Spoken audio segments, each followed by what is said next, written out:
महाभारत इन तमाम पौराणिक ग्रंथों से बड़ा प्रभावित। राजा हरिश्चंद्र का जब उन्होंने नाटक देखा, उनके जीवन में तमाम तरह के परिवर्तन हुए। राजा हरिश्चंद्र के नाटक को देखने के बाद उनका जीवन बदल गया, उनका विचार ही बदल गया, सत्यवादी हो गए, पक्का सत्यवादी हो गए। उन्होंने किताब लिखी, my experiment with the truth, सत्य के साथ मेरा एक प्रयोग। आप उसको पढ़ें, उसमें बहुत सी घटनाएं, बहुत सी चीजें उन्होंने लिखा है इसके बारे में। गांधी जी के विचारों पर दुनिया के तमाम देश आज चल रहे हैं, लेकिन क्या हमारा देश चल रहा है? क्या हमारे देश के जो नीति नियंता हैं, पॉलिटी मेकर्स हैं, पॉलिटिकल पार्टीज हैं, क्या उनके विचारों पर चल रही हैं? उनका सामाजिक विचार क्या था, आर्थिक विचार क्या था, धार्मिक विचार क्या था, उसको आप पढ़िए। गांधी जी का सपना था कि हमारा देश आजाद होगा, हमारे देश के लोग इस देश के सत्ता संचालन के लिए, इस देश की व्यवस्था को चलाने के लिए अपना प्रतिनिधि चुनेंगे। हमारे देश के लोग ही, हमारे देश के नौजवान ही इस देश के तमाम बड़े बड़े पदों पर स्थापित होंगे और इस देश के लोगों के लिए अच्छा कार्य करेंगे, अच्छा नियम बनाएंगे। सभी लोगों को अच्छा स्वास्थ्य, अच्छी शिक्षा, अच्छा रोजगार मिलेगा। रोजगार देने के लिए उन्होंने लघु और कुटीर उद्योगों को बढ़ावा देने का काम किया। उनका विचार था कि जब हमारा देश आजाद हो जाएगा, क्योंकि हमारे देश में पॉपुलेशन ज्यादा है, जनसंख्या ज्यादा है, तो यहाँ पर लेबर इंटेंसिव पॉलिसी बनाई जाएगी। ऐसे ऐसे इंडस्ट्रीज डेवलप किए जाएंगे जहाँ पर लेबर की ज्यादा जरूरत पड़ती है, मशीनों का प्रयोग कम किया जाएगा, जिससे हमारे देश के लोगों में रोजगार पैदा होगा और यहाँ के लोग स्वावलंबी बनेंगे, आत्मनिर्भर बनेंगे। क्या ऐसा हो रहा है? आज हमारे देश के बड़े बड़े उद्योगपति, पूंजीपति ऑटोमेटिक मशीनों से लाखों करोड़ों की संख्या में कम से कम लेबर लगा करके प्रोडक्शन करने में कामयाब हो रहे हैं। ऐसी पॉलिसी लघु और कुटीर उद्योग समाप्त होते जा रहे हैं, हैंडलूम्स समाप्त होता जा रहा है। यह स्थिति उत्पन्न हो गई है। स्वरोजगार के नाम पर यहाँ कुछ भी नहीं, रोजगार के नाम पर कुछ भी नहीं, क्योंकि कैपिटल इंटेंसिव पॉलिसीज को अडॉप्ट करके पूंजीपतियों को बढ़ावा दिया गया। जब हमारा देश आजाद हुआ था, यहाँ पर मिक्स्ड इकोनॉमी का कॉन्सेप्ट लागू किया गया, गांधी जी के विचारों को अडॉप्ट करते हुए कि अब यहाँ पर पूंजीवाद और समाजवाद का मिश्रण होगा, समाजवाद का रेशियो ज्यादा होगा, पूंजीवाद का रेशियो कम होगा, तब जाकर के हमारा देश तेजी से विकास करेगा और यहाँ के लोगों को रोजगार मिलेगा, एम्प्लॉयमेंट मिलेगा। लेकिन कालांतर में अंतर्राष्ट्रीय संधियों के माध्यम से, अंतर्राष्ट्रीय स्तर पर जो परिवर्तन हो गए, उसके माध्यम से यहाँ के नीति नियंताओं ने अपने पॉलिसी को चेंज किया। आज हम देख रहे हैं कि हमारे देश में कुछ ही औद्योगिक घरों का आधिपत्य होता जा रहा है। छोटे छोटे उद्योगों का समापन होता जा रहा है, कुटीर उद्योग लगभग समाप्त हो चुके हैं, लघु उद्योग लगभग समाप्त हो चुके हैं, क्योंकि जब कंपटीशन होता है दो लोगों में, तो जो बड़ा है, ताकतवर है, वो सर्वाइव करेगा और जो कमजोर है, ताकत नहीं है, जिसको संरक्षण भी नहीं मिल रहा है राष्ट्र द्वारा, वो धीरे धीरे स्वतः मार्केट से बाहर हो जाएगा। ये हुआ, इसको हम सभी लोग महसूस करते हैं और आपको देखना चाहिए, क्योंकि आप सभी लोग नौजवान हैं, शिक्षित हैं, हायर एजुकेशन में हैं। ये चिंतन और मंथन का विषय है। गांधी जी ने जो सपना देखा था कि हमारे देश में विभिन्न प्रकार की संस्कृतियां हैं, बोली है, भाषा है, विभिन्न प्रकार के धर्मावलंबी इस देश में रहते हैं, हिंदू मुस्लिम सिख ईसाई आपस में है, सब भाई भाई, आपने उनका नारा बना दो। अर्थात ये हमारे देश की सच्चाई है कि हमारा देश विभिन्न धर्मों में इतना तरह की विसंगतियां हमारे देश में रही हैं और आज भी हैं। गांधी जी ने सबको एक साथ लेकर चलने का काम किया था, उन्होंने सबको महत्व दिया। लेकिन हमारे देश के पॉलिटिकल पार्टीज के लोग अंग्रेजों के नक्शे कदम पर चलते हुए उनकी सत्ता कैसे बनी रहे, कैसे वो सत्ता में आते रहे, आपस में बांटने का काम किया है, आपस में लड़ाने का काम किया है। और यह हम लोग नहीं समझ पाते। रहना इसी देश में, रहना इसी भारतवर्ष में है और इस देश का प्रत्येक नागरिक, चाहे वह किसी भी धर्म संप्रदाय से जुड़ा हुआ हो, किसी भी जाति से जुड़ा हुआ हो, उसका इस देश के विकास में योगदान है, इस देश के व्यवस्था में उसका योगदान है, इस देश के जीडीपी और जीएनपी में उसका योगदान है। लेकिन आज हम लोग देख रहे हैं कितनी चलवाई से, कितनी षड्यंत्रों के तहत, कितनी साजिशों से हमारे देश के पॉलिटिकल पार्टीज के लोग केवल अपने निजी स्वार्थ में, केवल एक स्वार्थ है कि हम सत्ता में कैसे बने रहें, इस देश के लोगों को वापस बनाने का काम कर रहे हैं। जो मूलभूत आवश्यकता लोगों की है, शिक्षा, रोजगार और स्वास्थ्य, इंफ्रास्ट्रक्चर डेवलपमेंट, उस पर ध्यान दे करके कैसे लोगों की भावनाओं के साथ खिलवाड़ किया जाए, कैसे लोगों की भावनाओं को इस तरह से स्टिमुलेट किया जाए, इस पर काम हो रहा है। इस पर हम लोगों की जिम्मेदारी बहुत बढ़ जाती है, क्योंकि हम लोग इस देश के पढ़े लिखे नौजवान हैं। अगर हम लोग इस समय नहीं जानेंगे, ये नहीं चेतेंगे, तो गांधी का सपना भी पूरा नहीं होने वाला। गांधी जी ने यही सपना देखा था कि हमारे देश का प्रत्येक नौजवान, प्रत्येक नागरिक, चाहे वह किसी भी धर्म संप्रदाय का हो, किसी भी जाति का हो, वो अपनी तरक्की करेगा, उस देश की तरक्की करेगा और समाज के विकास में अपना योगदान देगा। आज हमारा देश नौजवानों का देश है, युवाओं का देश है। अगर हम चाहते तो यहाँ के लोगों को रोजगार देकर, स्वरोजगार देकर के इस देश की जीडीपी और जीएनपी में अप्रत्याशित वृद्धि कर सकते थे। लेकिन यहाँ का नौजवान आज इन कर्तव्य विमूढ़ है। मीडिया के माध्यम से, सोशल मीडिया के माध्यम से ऐसे ऐसे उनके पास थिंक टैंक हैं, वहां से ऐसे ऐसे जो है स्टेटमेंट निकलते हैं कि लोग उसी में उलझे रहते हैं। व्हाट्सएप यूनिवर्सिटी आजकल चल रही है, प्रत्येक नागरिक व्हाट्सएप से जुड़ा हुआ। सुबह होते ही यूनिवर्सिटी से आपको गाइडेंस मिलना शुरू हो जाता है और पूरा का पूरा दिमाग आपका ब्रेनवॉश हो जाता है। आज हमारे देश के लोगों का ब्रेनवॉश हो चुका है। उन्हें क्या करना चाहिए, क्या नहीं करना चाहिए, इसका पता ही नहीं है। अर्थात इस देश के कुछ चंद लोग जो एयर कंडीशन में बैठ करके केवल इसी पर चिंतन मंथन करते हैं, उनका इसी पर स्ट्रेटजी बनती है कि हम क्या आज निकाल दें कि लोग उसी मुझे रहे। इस देश की जो मौलिक आवश्यकताएं हैं, इस देश के नौजवानों को चाहिए, उसकी तो बातें नहीं होती।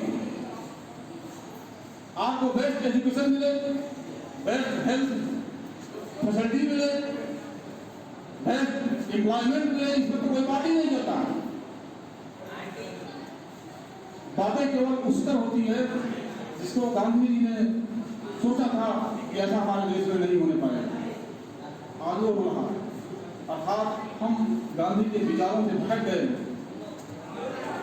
हम लोगों को गांधी के विचारों पर चलने की जरूरत है। अगर हम ये चाहते हैं कि सही मामले में हमारा देश विश्व गुरु बने, सोने की चिड़िया बने, तो हमें गांधी के विचारों पर चलना होगा, गांधी के आदर्शों पर चलना होगा और कोई रास्ता नहीं है। और यह तभी हो पाएगा जब इस देश का नौजवान, इस देश का पढ़ा लिखा विद्यार्थी, पढ़ा लिखा व्यक्ति इस पर चिंतन करेगा, इस पर मंथन करेगा। इसीलिए देश को आजाद कराने के लिए संघर्ष किया था। सारी सुख सुविधाएं, सारी फैसिलिटीज का त्याग इसीलिए कर दिया था कि आज जो हमारे देश में हो रहा है ऐसे ही होगा। गांधी आज जिंदा होते, हमारे बीच में होते, तुम्हें कैसा लग रहा होगा? हम सभी लोग गांधी की औलादे हैं। आज वो बेशक हमारे बीच में नहीं, लेकिन उनका आदर्श, उनका विचार, उनका चिंतन तो हमारे बीच में है। हम लोग चूंकि उनकी औलाद हैं, गांधी की संतान हैं, ये हम लोगों का उत्तरदायित्व बनता है कि हम लोग उनके विचारों को आगे लेकर बढ़ाएं। ये हम लोगों की जिम्मेदारी, क्योंकि प्रत्येक संतान की जिम्मेदारी होती है कि वह अपने पिता की प्रतिष्ठा, अपनी उसकी खातिर तो आगे मेंटेन रखे। प्रत्येक पुत्र की जिम्मेदारी होती है कि उसके पूर्वजों ने जो किया था उससे आगे जाने का काम करें, उससे पीछे न जाए। क्योंकि हम लोग गांधी के देश में पैदा हुए हैं, गांधी की संतान है, वो राष्ट्रपिता हैं। राष्ट्रपिता बोलते हो नहीं बोलते, वो पूरे देश के पिता हैं। अर्थात हम सभी उनकी औलाद में नहीं है। अगर हैं तो उनके विचारों को माने, उनके बताए गए रास्तों पर चले। अगर नहीं चलते हैं तो कैसी औलाद मानी जाएगी? अगर कोई औलाद, कोई संतान अपने पिता के विचारों से भ्रमित होकर के उस पर लड़ाई लड़ती है, उसके खिलाफ काम करती है, क्या कहा जाता है? निकम्मा। क्या बोलते हैं? तो क्या हम लोग निकम्मे हो गए हैं? ये सोचने की बात है। हमें अगर अच्छा पुत्र बनना है, लॉयल पुत्र बनना है, वफादार बनना है, हमें गांधी के विचारों पर चलने की जरूरत है, गांधी के आदर्शों पर चलने की जरूरत है। और ये तभी होगा जब हम उनके विचारों को पढ़ेंगे, उनके आदर्शों को पढ़ेंगे। क्या आप सहमत हैं?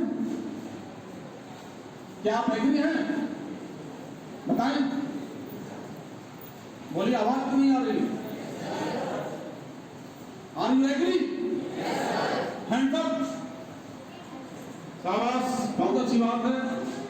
मैं समझता हूं कि आज इस सभागार में जितने भी लोग बैठे हुए हैं, निश्चित रूप से अगर गांधी के सामाजिक, आर्थिक, राजनीतिक विचारों को नहीं पढ़े होंगे, उनके धार्मिक विचारों को नहीं पढ़े होंगे, तो गूगल करके उसको पढ़ेंगे और तो चिंतन करेंगे, मंथन करेंगे, तभी हमारा देश में शुरू बनेगा और सोने की चिड़िया बनेगा।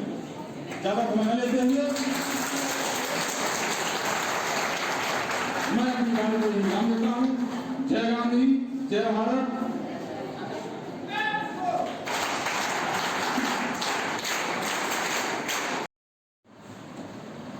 यहाँ पर उपस्थित प्रतिष्ठान कॉलेज के प्राचार्य doctor Mahesh ji, nursing college की प्रिंसिपल फार्मेसी डिपार्टमेंट के principal Vinod ji, PSC agriculture के विभागाध्यक्ष जोड़ी श्री भजनलाल जी, प्रसन्न विश्वकर्मा जी, यहाँ पर उपस्थित तमाम विद्वान, शिक्षक और शिक्षिकाएँ, NCC कैडेट्स, NSS के स्वयंसेवक तथा प्यारे विद्यार्थियों, आज गांधी जी की जयंती है, उनका बर्थडे। हम सभी लोग अपना अपना बर्थडे मनाते हैं, लेकिन गांधी जी एक ऐसी शख्सियत हमारे देश में पैदा हुई जिनका बर्थडे पूरी दुनिया मना रही है, पूरा देश मना रहा है। इसका मतलब है कि उनके व्यक्तित्व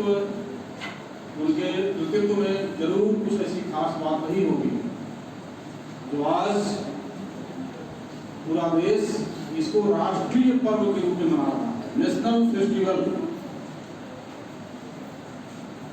हमारे देश में 3 नेशनल फेस्टिवल हैं।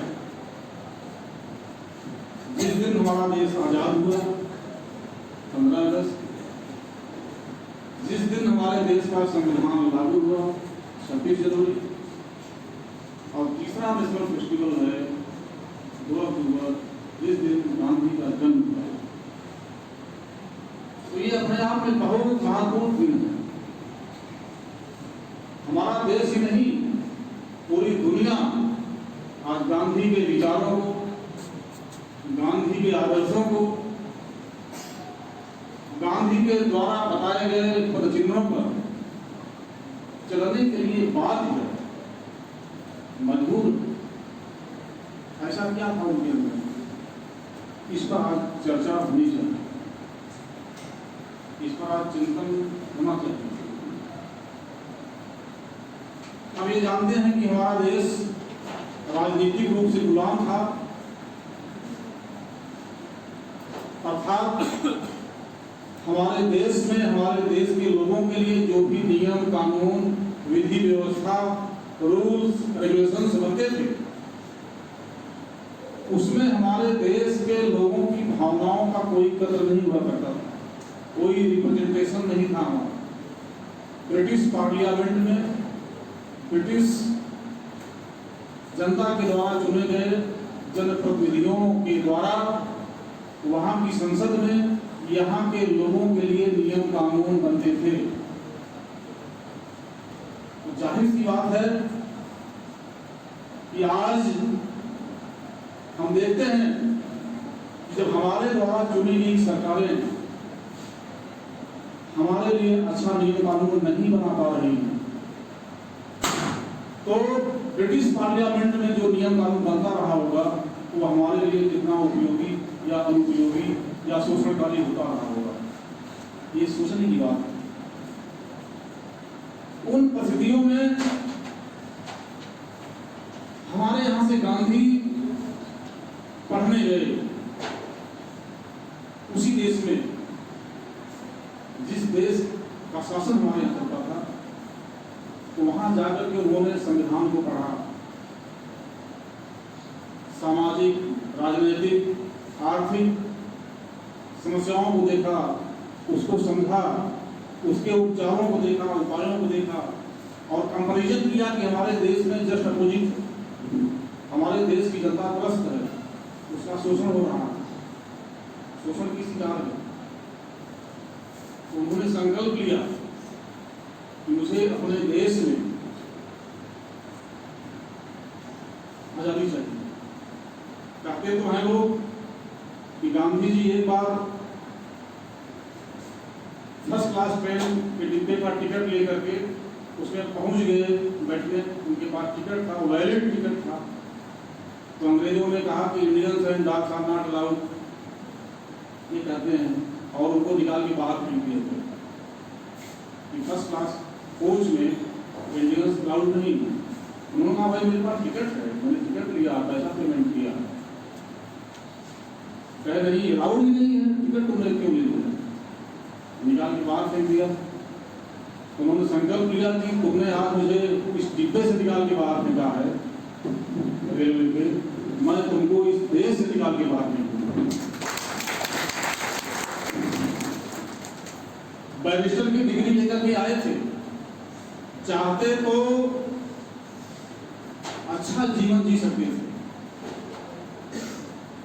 खूब पैसा कमाते थे, हाई कोर्ट सुप्रीम कोर्ट में प्रैक्टिस करते, पैसों की कमी नहीं होती। हम ये समझ सकते हैं कि आज से 100 साल पहले जब उनके माता पिता ने उनको लंदन भेजा था पढ़ने के लिए, तो निश्चित रूप से वो मजबूत और आर्थिक रूप से संपन्न परिवार के रहे होंगे। आज भी लंदन भेज करके पढ़ाना बड़ा मुश्किल काम है, सबकी बस का नहीं है, ये हम लोग समझ सकते हैं यहाँ बैठे हुए। इतने साल पहले जब हमारा देश गुलाम था तो निश्चित रूप से उनका परिवार आर्थिक रूप से संपन्न था, उनको लंदन भेजा पढ़ने के लिए, तो मजबूत रहेंगे। लेकिन उन्होंने जो संकल्प लिया कि हमें अपने देश को आजाद कराना, अब सोचिए कितना मुश्किल रहा होगा।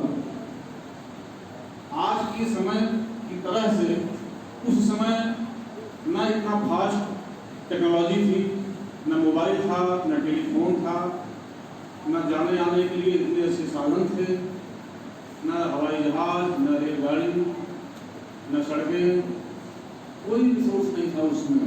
हमारा देश बहुत गरीब था, यहाँ के लोग बहुत गरीब थे, अनएजुकेटेड थे, खेती किसानी ही उनका कोई व्यवसाय नहीं होता, जमींदारी सिस्टम था, शोषण ही शोषण, अन्याय ही अन्याय, अत्याचार ही अत्याचार था।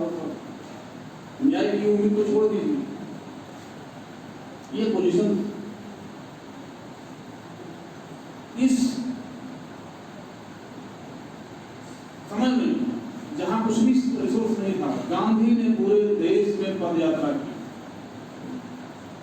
गांव गांव में उन्होंने अवेयरनेस जागरूक करने का कार्यक्रम आयोजित किया, बताया कि हम लोग गुलाम हैं। लोगों को ये भी नहीं पता था कि हम गुलाम हैं।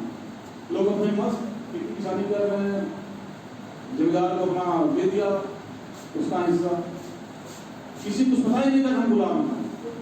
तो गांधी जी ने पूरे देश के प्रत्येक गांव में पद यात्रा की, सबको जागरूक किया, सबको बताया कि भाई हम लोग गुलाम हैं। तब जाकर के वह आंदोलन खड़ा करने में सफल होगा। आज तो चुटकियों में आंदोलन हो जाता है, व्हाट्सएप पे एक मैसेज डाला आपने, पूरी दुनिया में पहुंच गया। उस समय ऐसा कुछ नहीं था। तो सोचे कितना कठिन काम रहा होगा। गांधी जी का बर्थडे यूं ही मनाया जा रहा है पूरी दुनिया में। उन्होंने एक अच्छी लाइफ को छोड़ करके, उसका त्याग करके इस देश को आजाद कराने के लिए, इस देश के लोगों को आगे बढ़ाने के लिए अपना निजी जीवन कुर्बान किया और उन्होंने इस देश में नई दिशा दी। उनका प्रमुख हथियार था सत्य और अहिंसा। पहले वो कहा करते थे कि भगवान सत्य, बाद में उनका चिंतन आया नहीं, सत्य ही भगवान है, अर्थात जो कुछ सत्य है वही भगवान है। भगवान कुछ और नहीं, आप सत्य हैं, सही रास्ते चल रहे हैं, सदमार्ग में चल रहे हैं, यही भगवान है, ये होगा। और जब सत्य भगवान है तो सत्य कभी पराजित हो ही नहीं सकता है, अर्थात भगवान कभी पराजित हो ही नहीं सकते हैं, उनके नवर ताकत समझ सकती है। अहिंसा, मनुष्य स्वभाव से अहिंसावादी होता है, हिंसा उसके नेचर में नहीं होता है। लोग कहते हैं कि गांधी जी तो अगर एक गाल पर कोई एक तमाचा मारता था तो दूसरा भी उसके सामने कर देते थे कि इसको भी मारो क्योंकि ये इसी का भाई है, इसको कष्ट होगा। अब आप पूछिए, ये कोई हंसने की बात नहीं। सामने वाला चाहे जितना निर्दयी होगा, चाहे जितना दुर्दांत होगा, अगर आप उसको ऐसा कर देंगे तो उसकी अंतरात्मा भी हिल जाएगी और सोचेगा, वह सोचेगा कि गलती तुम्हारी है।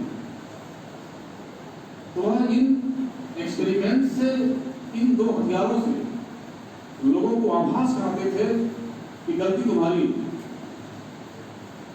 अंतरात्मा की आवाज कैसे तुम्हारे कानों तक पहुंचे कि तुम्हें अपनी गलती का एहसास हो। गांधी जी इसका एक्सपेरिमेंट करते थे, इसको लागू करते थे। उन्होंने 8 अगस्त 1942 को भारत छोड़ो आंदोलन डिक्लेयर किया, करो या मरो का नारा दिया, डू और डाई। 8 अगस्त 1942 को जब उन्होंने पूरे देश में लोगों को जागरूक करने के बाद जब आह्वान किया कि अंग्रेजों भारत छोड़ो, भारत हमारा है, तो अंग्रेजों उसी समय द्वितीय विश्व युद्ध चल रहा था, सेकेंड वर्ल्ड वॉर चल रहा था, जिसमें इंग्लैंड भारत के लोगों की सेना से, भारत के लोगों को फौज में भर्ती करके दूसरे देशों में लड़ाई लड़ने के लिए भेज दिया था। दूसरे देशों में हमारे लोग अंग्रेजों के लड़ते थे। उसी समय गांधी जी ने यह आंदोलन छेड़ा और अंग्रेजों का सहयोग किया। जब अंग्रेजों ने देखा कि हमारे देश में प्रत्येक भारत का नागरिक जागरूक हो चुका है, वह आजादी चाहता है, तो उनके अंदर मन ही मन ये बात पैदा हो गई कि निश्चित रूप से अब हम आगे बहुत समय तक यहाँ राज ये नहीं कर पाएंगे, हैंड ओवर करना ही पड़ेगा। गांधी जी को इसलिए गांधी जी कहा जाता है, राष्ट्रीय पर्व मनाया जाता है। उसी समय 1944 में सुभाष चंद्र बोस ने रंगून से रेडियो प्रसारण में इनको राष्ट्रपिता की उपाधि से नवाजा। इधर गांधी जी हमारे देश में आंदोलन कर रहे थे जनता के सहयोग से, उधर सुभाष चंद्र बोस विदेश में जाकर के भारतीय नौजवानों को जो वहां लड़ने गए थे द्वितीय विश्व युद्ध में, और वापस उनका प्लान था कि हमारे देश के नौजवान आजाद हिंद फौज में जो शामिल हुए हैं उनके सहयोग से मैं यहाँ से अंग्रेजों को खदेड़ दूंगा, अंग्रेजों को बंदी बना लिया जाएगा। ये उनकी प्लानिंग थी। इधर देश की जनता आंदोलन कर रही थी गांधी जी के नेतृत्व में, उधर सुभाष चंद्र बोस के नेतृत्व में एक बहुत बड़ा संगठन खड़ा हो गया था जिसकी भी जानकारी अंग्रेजों को हो गई थी। उनको लगा कि हम लोग यहाँ सर्वाइव नहीं कर पाएंगे, तब जाकर के अंग्रेजों ने प्लान बनाया कि यहाँ के लोगों के लिए कुछ अच्छा किया जाए, तो हो सकता है गांधी मान जाए। तो यहाँ के लोगों के लिए अंग्रेजों ने कुछ कानून बनाए। 1942-44 के बाद काफी अमेंडमेंट किए, लेकिन यहाँ के लोगों को आजादी से कम पर कोई चीज तैयार नहीं मानने के लिए। आखिर 1947 में हमारा देश आजाद हुआ और 1948 में गांधी जी की हत्या क्यों हो गई? बहुत बड़ा प्रश्न, मैं इस पर नहीं जाना चाहता हूं। आजीवन सत्य और अहिंसा का पालन करने वाला लास्ट में हिंसा का शिकार होता है। इस देश को जागरूक करने वाला, आजादी दिलाने वाला हिंसा का शिकार हो जाता है, उसकी हत्या होती है और उन्होंने उसको मरने के पहले माफ भी कर दिया, इसको कुछ नहीं होना चाहिए। ये नहीं जानता है, अज्ञानता पैदा कर दिया, इसलिए गांधी महान है। कोई ऐसा करेगा?